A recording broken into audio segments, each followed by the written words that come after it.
तो guys airport में बिल्कुल बवाल मचा है और सारे यात्रियों की हालत ख़राब है। ये जो नया अपडेट है, जो नया खबर है, आपको जानना बेहद ज़रूरी है। बहुत इंपॉर्टेंट खबर आपके साथ शेयर कर रहा हूँ।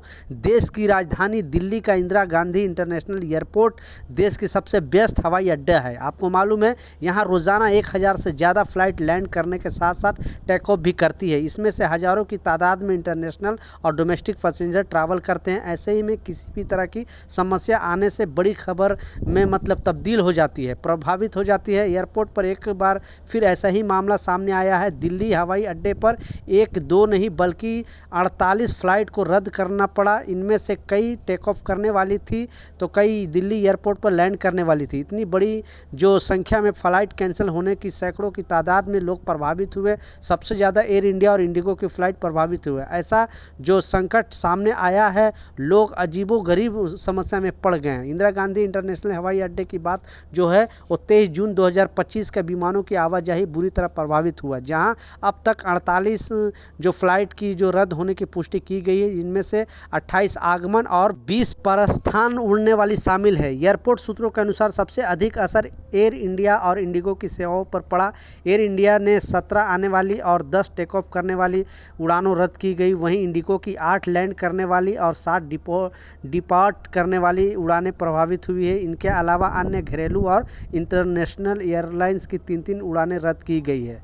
अव्यवस्था के पीछे खाड़ी देश में उपजे तनाव और अहम कारण माना जा रहा है। दरअसल कतर के खाड़ी क्षेत्र में कुछ हिस्सों में एयर स्पेस बंद होने के कारण देश के कई प्रमुख हवाई अड्डे विमानों की उड़ान सेवा प्रभावित हुआ है और इस जो कारण है देश के अन्य एयरपोर्ट पर भी असर पड़ा है। इस घटनाक्रम का जो असर अहमदाबाद स्थित सरदार वल्लभ भाई पटेल अंतर्राष्ट्रीय अड्डे जो है, मैंगलोर, लखनऊ, कोच्चि इंटरनेशनल एयरपोर्ट और बहुत सारे जितने भी जो मुंबई एयरपोर्ट है, दिल्ली एयरपोर्ट पे है, बहुत सारे एयरपोर्ट इससे प्रभावित हुआ। जाने के लिए जैसे दोहा के लिए, दुबई के लिए, अबू धाबी के लिए, रियाद के लिए, मस्कट के लिए और भी कुछ आने वाले कोचीन के लिए या फिर बहरीन के लिए भी बहुत सारे फ़्लाइट को रद्द किया गया है। तो बेसिकली जो जंग का आसार है उड़ान सेवाओं में, यह जो व्यवस्थान उस समय आया जब ईरान ने रविवार को अमेरिका के सेना ठिकाने पर मिसाइल दागी, जिनमें से कतर स्थित अल उहीद एयरबेस में शामिल है, जो अमेरिका का सबसे बड़ा सैन्य ठिकाना है।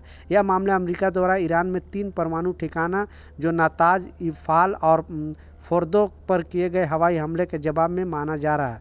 देश भर में हवाई अड्डे प्राधिकरण ने यात्रियों से अपील की है कि यात्रा से पहले अपनी उड़ान की स्थिति संबंधित एयरलाइन से जांच कर ले, आवश्यक सहयोग करें। हवाई अड्डे एजेंसी द्वारा हालत पर लगातार नज़र बनाए रखी है। तो आप भी अगर ट्रैवल कर रहे हो प्रेजेंट टाइम में तो प्लीज़ इस खबर को बिल्कुल इग्नोर नहीं करना, क्योंकि अभी भी जो युद्ध चल रहा है, ऐसा नहीं कि पूरी तरह बंद हो चुका है, रुक रुक के अभी भी चल रहा है, तो कभी भी प्रॉब्लम हो सकता है।